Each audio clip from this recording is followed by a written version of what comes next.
Recent revelations that hundreds of English crop circles are the work of sophisticated hoaxers has damaged the reputation of dedicated researchers. But these cereologists are undaunted by the controversy.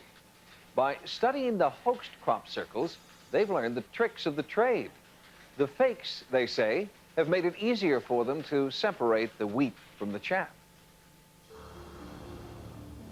I think hoaxers have taught us all a lesson. They have shown that you can back engineer many of the features, but you cannot back engineer all of them.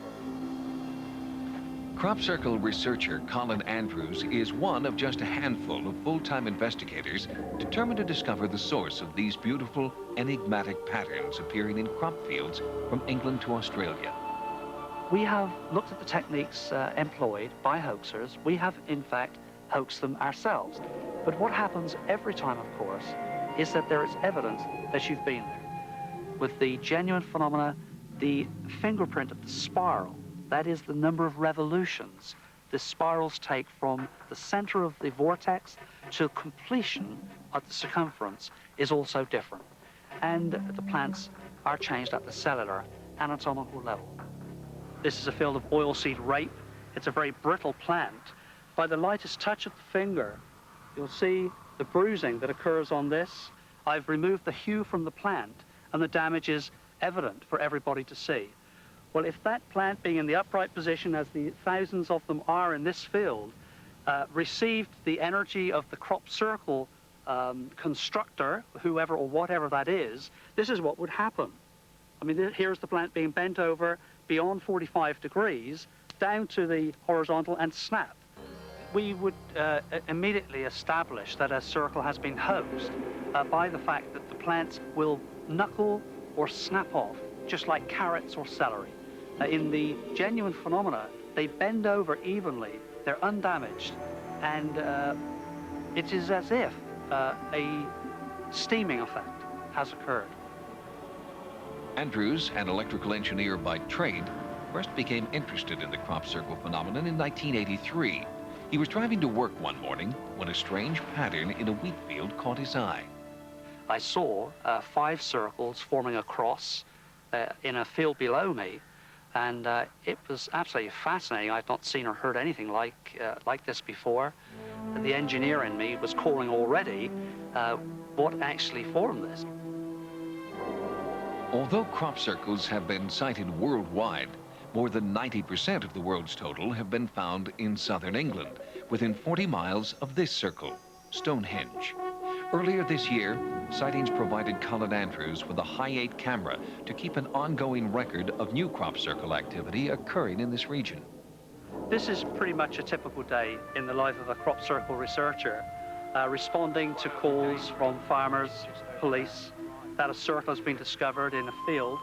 It certainly starts at first thing in the morning, responding to those calls, and to get up in the aircraft looking for the patterns wherever they might be.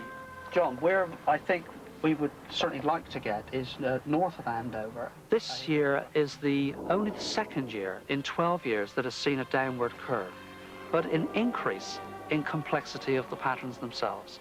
We have seen a whole new family, a whole new range of patterns.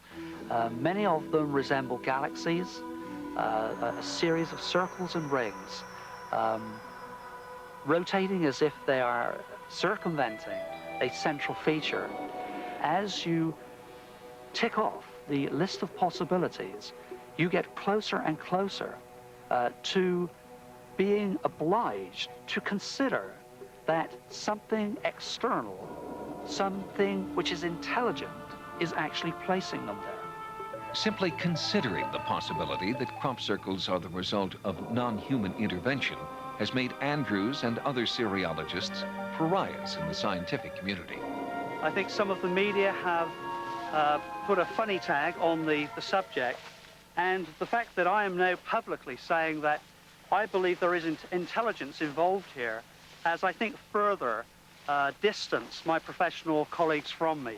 So it is very much a lonely life out here. And while Andrews could once count on farmers for free access to their fields, now the farmers have had a change of heart. this year, the National Farmers Union in Great Britain have offered £1,000 for information leading to the very first arrest of those people who are making some of these crop circles. So the attitude certainly has firmed up. A number of farmers have become really actually quite aggressive and have now refused entry to many of the researchers like myself to actually conduct any work whatsoever on their land. Despite irate farmers, mischievous hoaxers, and a skeptical public, Colin Andrews perseveres because he believes the answer to the crop circle mystery is within his grasp. The research, I think, is reaching its final stages. We do have evidence that a phenomena exists. We have some idea as to whereabouts in the electromagnetic spectrum the energy is coming from. I think what we are left with now is to put into position at the primary places we now know they're going to arrive a very, very sophisticated surveillance operation. And we have to record on high quality, television quality footage, the crop circle makers. The serious study of crop circles is a classic catch-22. To prove that some crop circles are formed by supernatural forces, researchers like Colin Andrews need scientists to conduct controlled studies. But scientists won't do these studies until it's proven that the crop circle phenomenon is not a hoax.